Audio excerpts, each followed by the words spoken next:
এই মেয়েটির নাম জাইমা। জাইমা একটি রুম কেনে। রুমটি ছিল খুবই ছোট, কোনো আসবাবপত্র রাখার জায়গা ছিল না, তাই ডেকোরেশন করার প্রয়োজন পড়ে। একজন ইঞ্জিনিয়ার ডাকেন। ইঞ্জিনিয়ার এসে প্রথমে সুন্দর একটি খাট তৈরি করেন। খাটের উপর কোমল বিছানা বিছিয়ে দেন।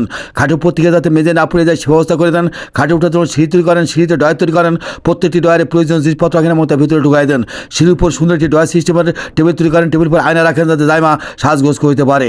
তারপরে ইঞ্জিনিয়ার সুন্দর একটি শোকেস তৈরি করেন। শোকেসের ভিতরে ভ্যানিটি ব্যাগ রাখেন এবং তা গ্লাস দিয়ে আটকে দেন। তারপরে ইঞ্জিনিয়ার খাটে নিচে বক্স তৈরি করেন। বক্সের ভিতর লেপ লাগেজ রাখেন। তারপর ইঞ্জিনিয়ার খাটের নিচে আলমারি তৈরি করেন। বিভিন্ন প্রকার জিনিসপত্র রাখেন, শপিং ব্যাগ রাখেন, জামা কাপড় রাখেন।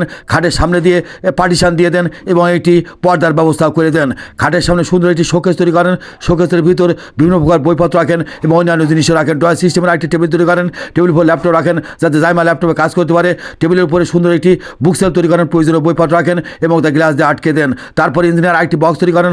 বক্সের ভিতর প্রয়োজনীয় বইপত্র রাখেন। নিচের দিকে মোবাইল চার্জ দেওয়ার ব্যবস্থা করে দেন। টাকা না মাকে বেশি ভালোবাসেন? যদি মাকে বেশি ভালোবাসেন কমেন্ট বক্সে লিখে দিন আই লাভ ইউ মা। দয়া করে চ্যানেলটিকে সাবস্ক্রাইব করুন এবং বেল আইকনে চাপ দিন।